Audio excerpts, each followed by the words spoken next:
pessoal tocava essa música, eu estava aqui lendo uma colinha que o Roberto passou para dar um bom recado para vocês. E de fato tem coisas que eu já ia falar, outras coisas que talvez não nos ocorre tudo o tempo inteiro. Mas um ponto da fala do Roberto é que nós tivemos, e já lá vamos para 4 anos, tivemos e temos e teremos uma relação entre prefeitura, prefeito municipal de Manaus e Sensa, como de resto, com os nossos servidores públicos, uma relação muito respeitosa. Por exemplo, eu não fiz brincadeira nem demagogia em nenhum momento, jamais fiz demagogia salarial.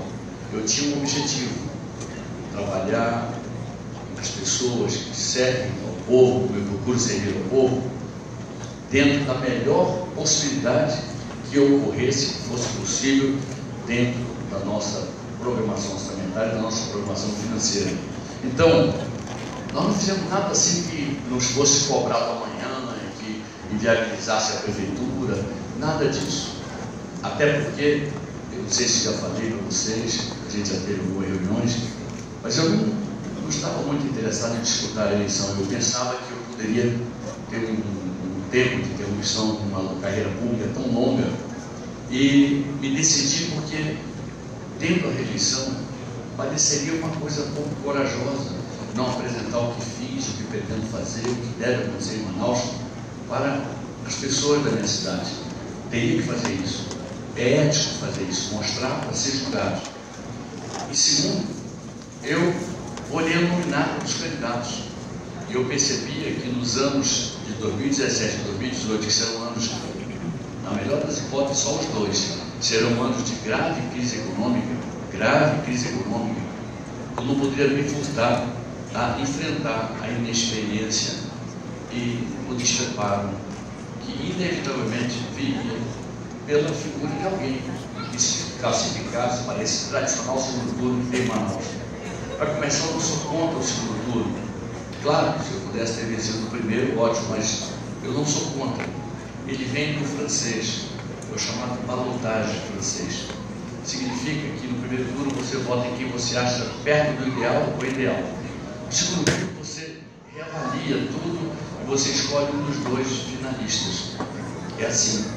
E termina sendo uma decisão mais madura, uma decisão mais pensada. Essa decisão pode eventualmente não se revelar melhor ou pode se revelar a melhor. Mas o fato é que é uma decisão mais pensada, mais madura. Então eu não sou contra o segundo turno, tenho muita honra de estar nele para defender as minhas ideias, defender as nossas ideias, o programa de governo que nós executamos, o que foi possível, o que falta fazer, a gente tem que reconhecer com humildade que falta fazer muita coisa. Por exemplo, nessa questão salarial, a gente procurou valorizar essa categoria muito fortemente. Falta fazer, por exemplo, a revisão do plano de cargos e salário, que está em caminho. E é bom ter credibilidade, porque a política ficou uma coisa tão desmoralizada no Brasil, com tanta operação, com tanta história, que de repente parece que o mundo acaba, ou faz tudo até a eleição, ou depois o mundo acaba e não acontece mais nada. E é bom ter essa reação de pessoas que aprenderam a confiar na gente, como eu aprendi a confiar nelas. Os resultados estão aí. A gente melhorou o atendimento básico de saúde. Em relação a salário, por exemplo, vou dizer para vocês uma coisa bem simples. Eu reajustei porque tinha dinheiro, dava para fazer.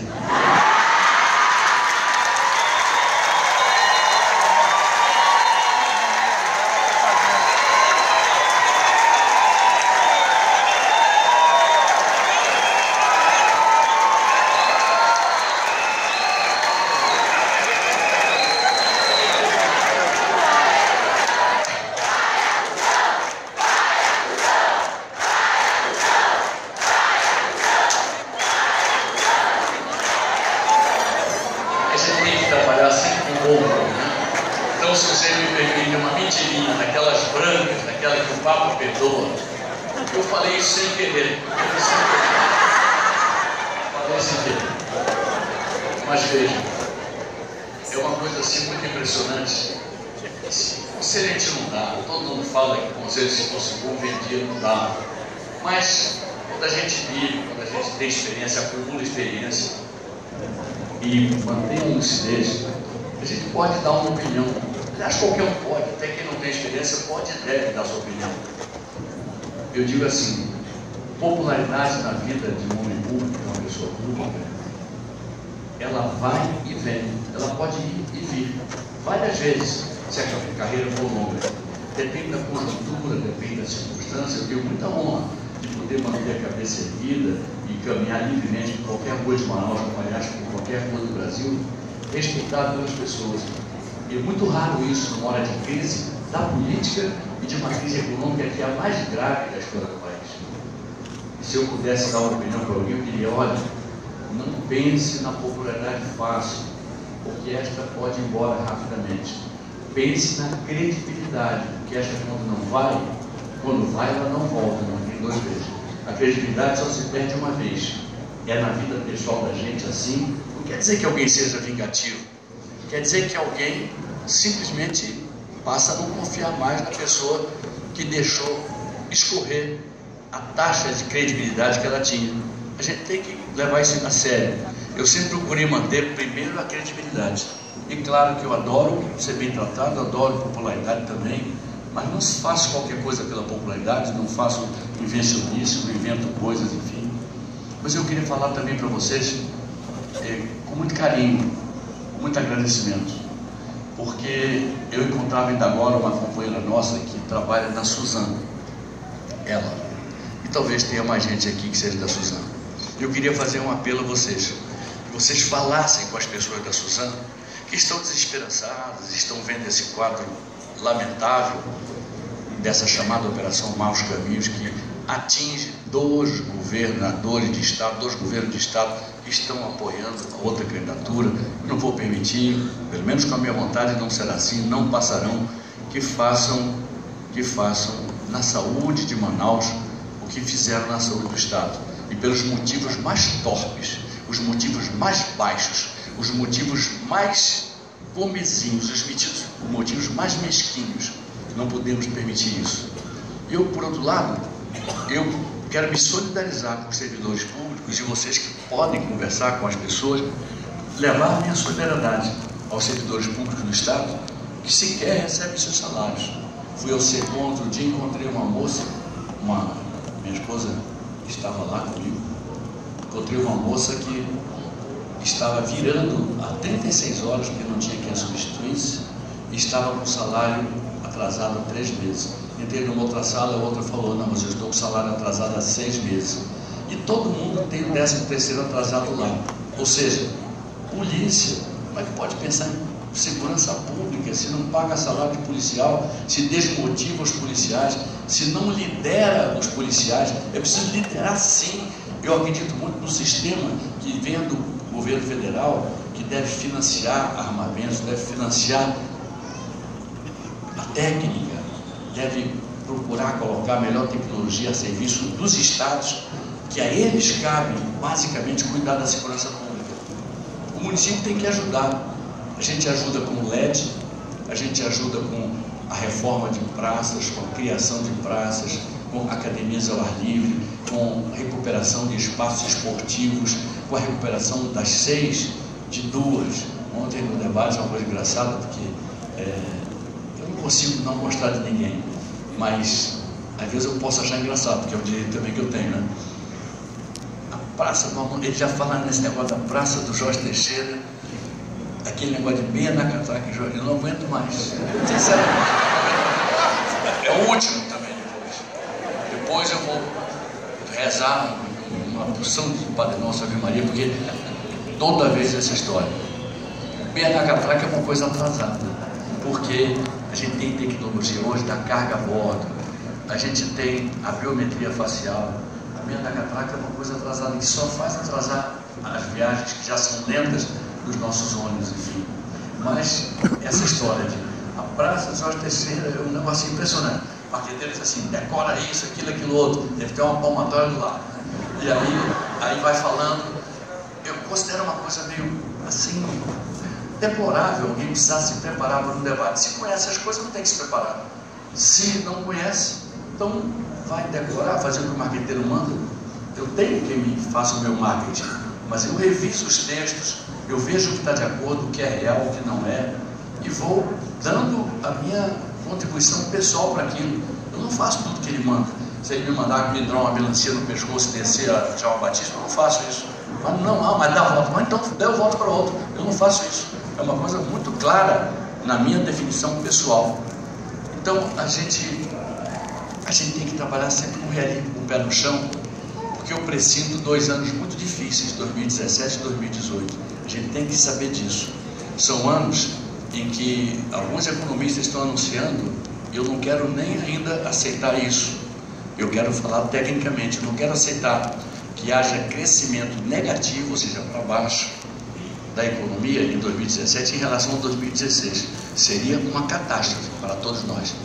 Eu quero acreditar que a economia em 2017, ela que recebeu alguns estímulos e que nós estamos, graças ao dólar, que se por um lado o dólar mais alto, ele puxa a inflação para cima, por outro lado o dólar mais alto, ele alavanca exportações. O ideal é você ter uma economia preparada para exportar coisas melhores, produtos melhores, mais baratos e com tecnologia muito boa, para você ser competitivo lá fora.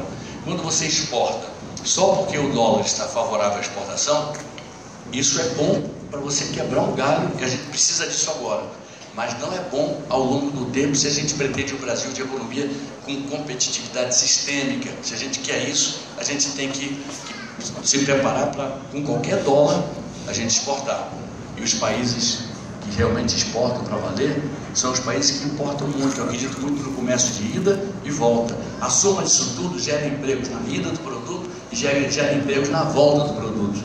Então, nós estamos agora exportando muito mais do que importando. O que acontece? Entra muito dólar na economia, entrando dólar na economia, o dólar se deprecia, porque tudo que tem oferta a mais, a lei da oferta no mercado, isso faz com que o preço do dólar caia, e com isso a valorização do real começa a acontecer.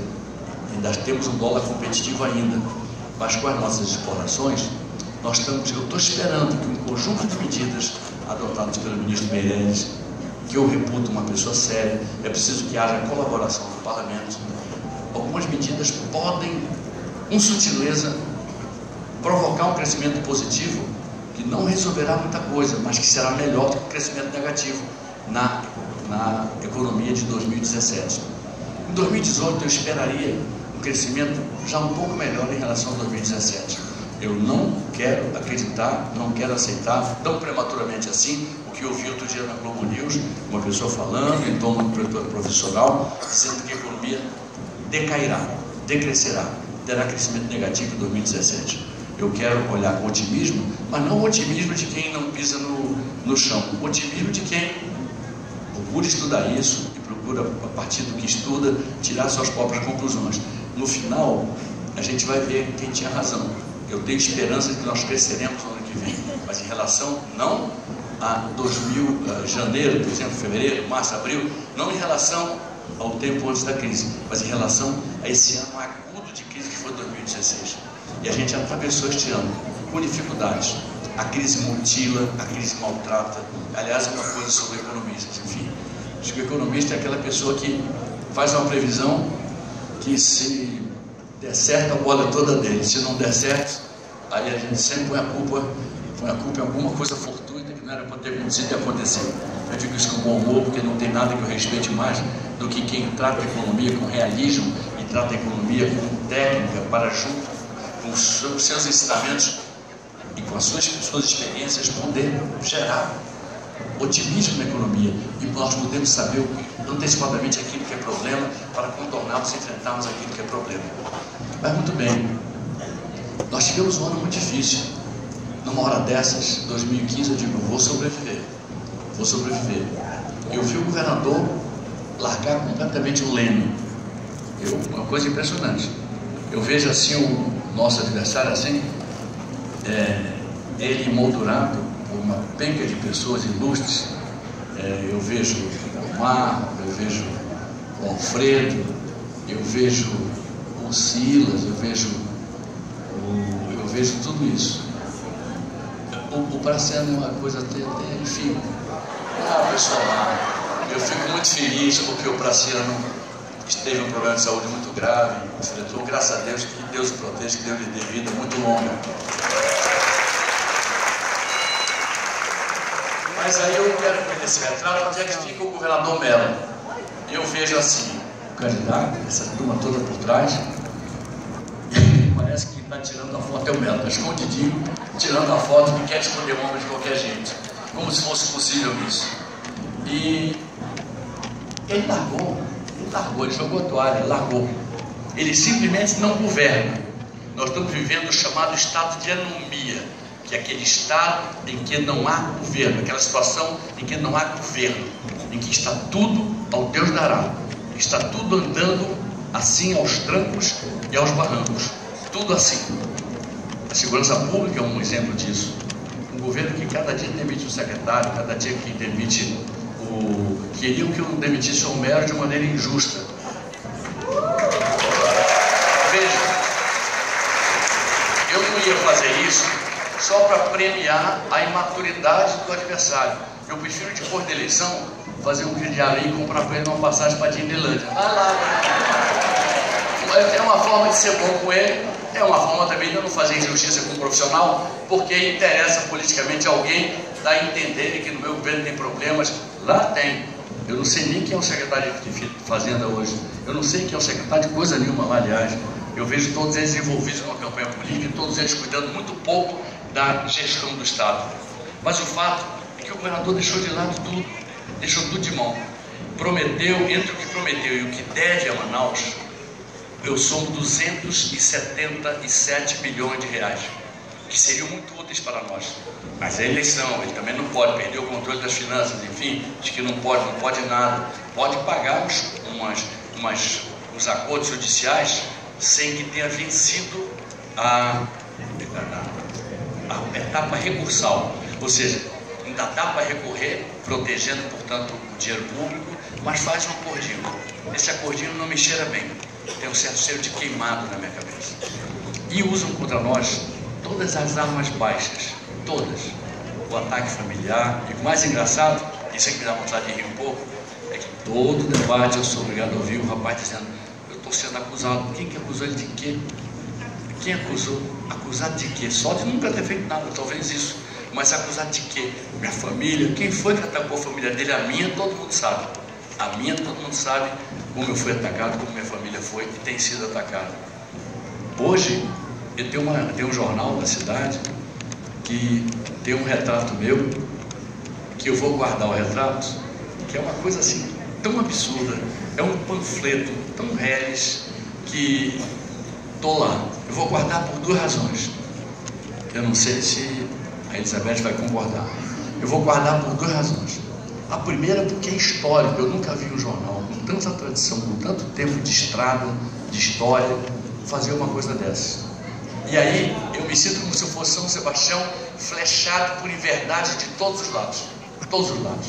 Agora vou guardar também porque eles foram bacanas. Eu estou bonitinho naquela foto. Vou guardar. Vou guardar.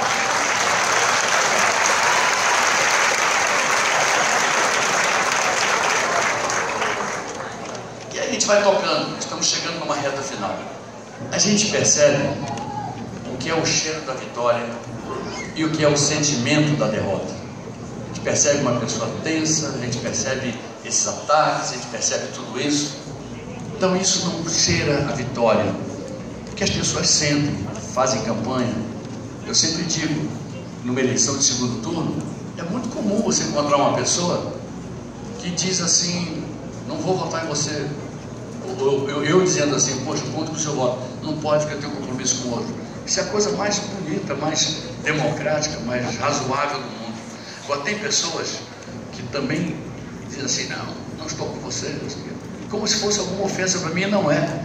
Não é nenhuma ofensa. Eu já disputei várias eleições. A eleição para mim não é um vale tudo.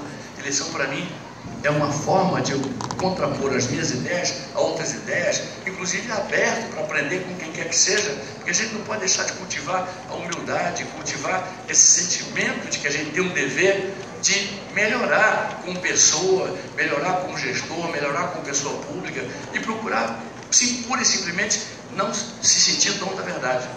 Ainda agora eu vinha no carro, falei com algumas pessoas, uma delas não ouve, eu falei para o Betinho, não ouve, eu fico ouvindo. O doutor Ulisses Guimarães dizia que ele lidava com pessoas que falavam tanto e que interrompiam tanto, ele dizia assim, eu fico rouco de ouvir. A gente não fica rouco só de falar, fica rouco de ouvir também. E ouvir é uma virtude que faz a gente melhorar, faz a gente avançar. Então, eleição para mim é uma coisa muito normal. Eu noto o bom humor das nossas pessoas. Ninguém agride ninguém, eu não percebo nada disso aqui no nosso pessoal. É muita alegria. E a alegria, ela tem duas razões. A convicção, uma, e a outra, a clareza de que nós já ganhamos esta eleição.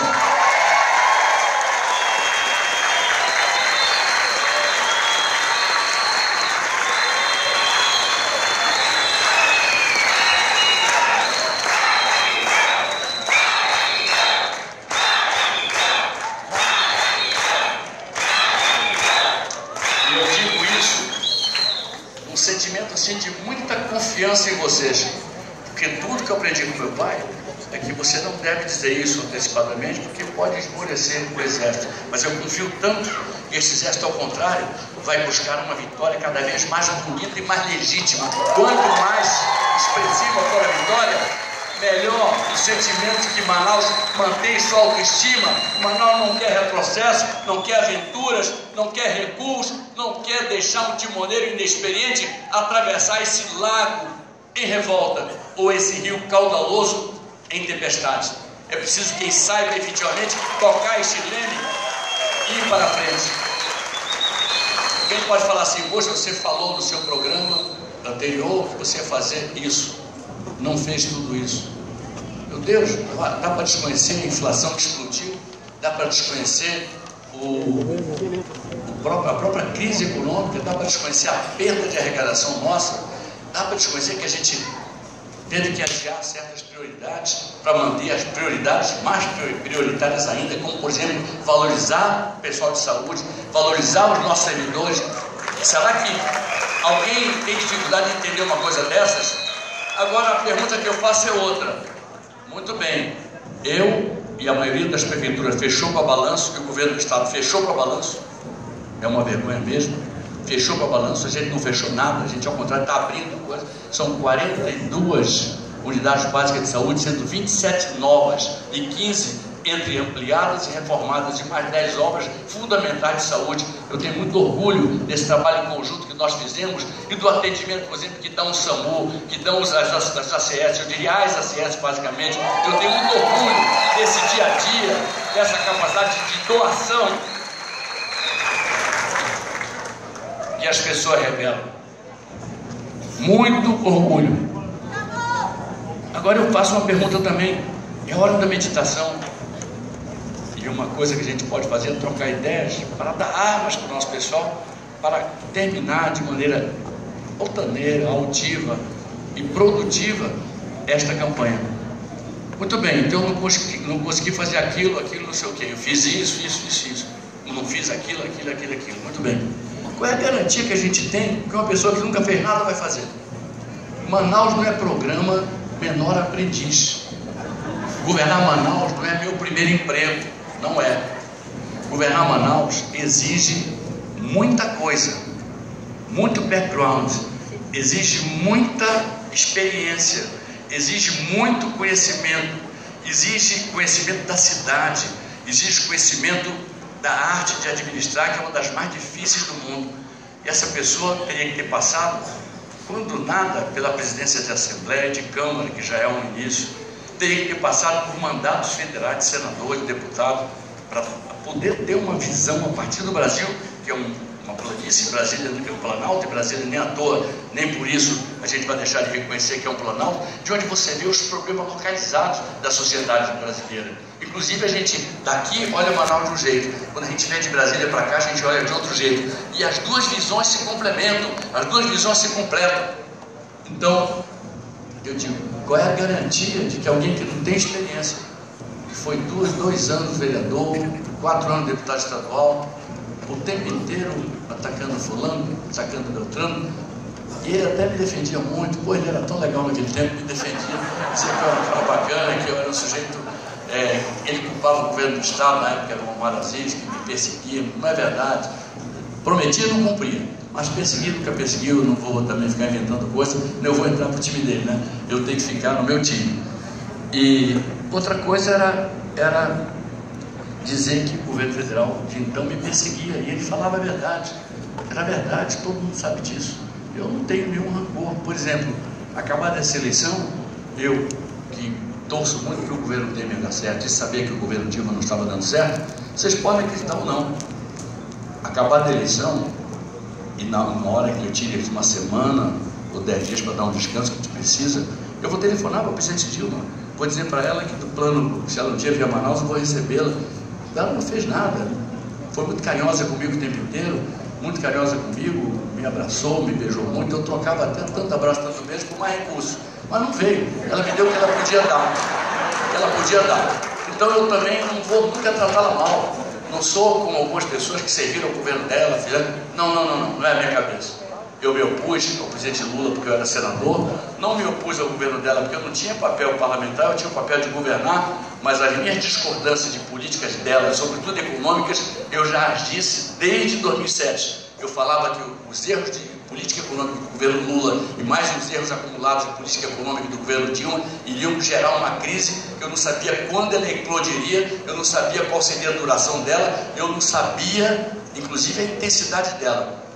Mas eu previ que haveria uma crise, junto com outras tantas pessoas que gostam de fazer o esforço de procurar analisar o rumo da economia desse país.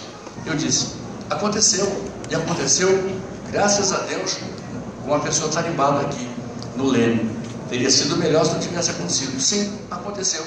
Então aconteceu, era destinado, era a destinação que Deus me deu de enfrentar uma crise como essa. Eu tenho honra nisso, tenho honra. Não dá para fugir de desafios, não dá para fugir de exigências, não dá para fugir da história, não dá para fugir de nada que signifique a gente ter um compromisso cada vez mais arraigado com a luta, e com a luta que aqui eu escolhi, que é a luta de Manaus.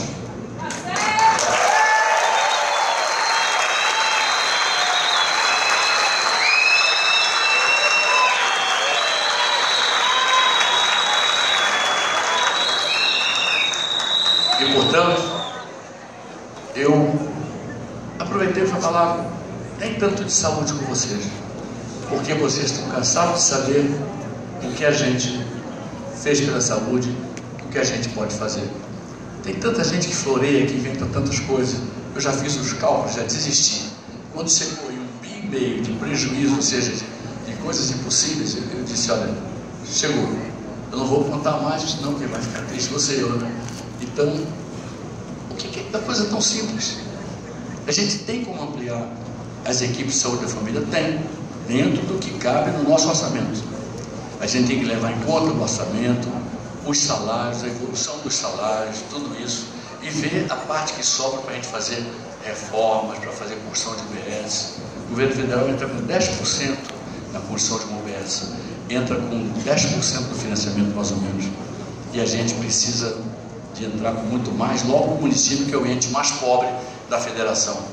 Mas a gente tem objetivos claros, a gente tem tudo para em 2 anos mais a gente atingir os 100% de cobertura básica, se Deus quiser, com alguma recuperação da economia e alguma recuperação no percentual de planos privados de saúde que complementam o nosso. Mas eu tenho que chegar a 70%, 75%, a gente chegou já a praticamente 60% em 2 anos, 2 anos e pouco, é um prazo mais do que razoável.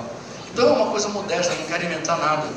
Eu quero simplesmente continuar valorizando o profissional e mais, junto com a nossa escola de serviços públicos, continuar oferecendo curso de especialização para que a gente tenha uma mão de obra, um capital intelectual cada vez mais preparado para oferecer bons serviços para a nossa população. São coisas simples, coisas que não exigem nenhuma mirabolância, nada esquisito.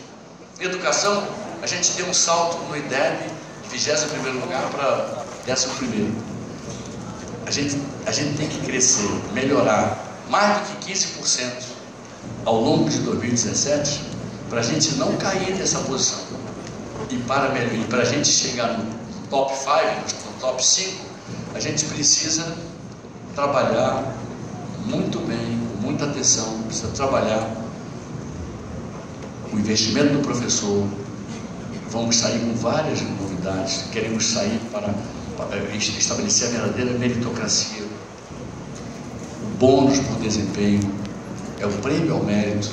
A gente precisa ver as escolas. Eu tive uma lição tão bonita, aqui não tem quase professor, eu vi as escolas mais desaparelhadas, as mais modestas, que a gente não pôde mexer nelas, nos dar as melhores notas. Foi uma escola da Vila da Felicidade, no Mauazinho, uma comunidade muito humilde, num bairro muito humilde, 7,6, faz inveja a qualquer escola boa de São Paulo, do Rio de Janeiro, faz inveja. E foi uma escola que a gente, olhando assim, toma um susto. Escola modesta, com possibilidades modestas, mas havia uma união tão grande entre o governo, professores, diretores, gestores, pais, alunos, que a nossa evasão escolar caiu de 6% para 2%. Significou 7 mil crianças nas escolas e não nas ruas. Pode uma pessoa que tenha sonho de grandeza falar, só 7 mil? Manaus tem 2 milhões de habitantes, 7 mil para mim é muita gente. Uma pessoa para mim é muita gente. Nós já mandamos vacinar em locais onde talvez não houvesse mais do que uma criança ou duas contra HPV. A gente quer proteger as pessoas e a primeira capital que usou esse programa foi Manaus. E isso foi copiado pelo Ministério da Saúde. Graças a Deus, copiaram e depois começaram a fazer algum financiamento disso. Não quero requerer autoria de coisa alguma, não. Eu quero apenas dizer que nós fizemos o início da vacinação contra o HPV. Para o futuro, nossa, prosseguir nisso. Prosseguir valorizando o profissional, prosseguir vacinando contra o HPV, reduzimos a idade agora para 9 anos, meninas, e por que não todo mundo? Porque não tem dinheiro para todo mundo, para homens, por exemplo. Então a gente entende que protegendo as meninas, a gente estará indiretamente protegendo seus futuros parceiros sexuais, seus futuros maridos, namorados, noivos, o que a gente queira denominar. Então, a gente tem um tratamento muito simples. Não é que eu preciso me trancar numa sala para estudar isso, para dizer isso em qualquer lugar. E uma coisa que eu perguntei também para o nosso rapaz lá, eu digo, olha só, é possível, poxa, quase 4 anos de governo, mantém uma aprovação elevada, você não consegue ver nenhuma qualidade no meu governo, nenhuma.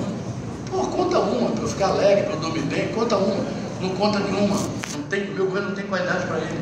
Meu governo é errado, do começo ao fim, não tem nada. Então ele deve achar que, com certeza, ele teria feito um reajuste maior para vocês, para os funcionários que nós beneficiamos, teria feito um reajuste maior, porque tem dinheiro, então dá para fazer, né? Não vou me demorar, vou dizer apenas que a gente sente a leveza, e a leveza misturada com muita emoção que me faz dizer a cada uma que é hora de pedir mais votos. Eu não tenho dúvida da opção pelo 45, mas pedir mais votos, influenciar aqueles que ainda estão indecisos. E que, se estão indecisos, é porque, na verdade, estão entre tomar uma atitude a favor da experiência ou uma atitude a favor da inexperiência. A inexperiência pode gerar consequências. É que nem a velha história da compra de votos. Quem vende o voto está, assim, se deixando passar por mercadoria. Alertar contra isso. Quem vende o voto, vira mercadoria na mão daquele que comprou. O que comprou não dá valor porque acha que já pagou. E o outro não tem como cobrar porque vendeu. É uma coisa complicada. Meu pai dizia que voto não tem preço. Voto tem consequência, má ou boa. Mas tem consequência. Voto não é em vão. Voto dá em coisa boa ou dá em coisa ruim. Eu tenho certeza de que nós colocamos Manaus no rumo. Eu olho para as pessoas.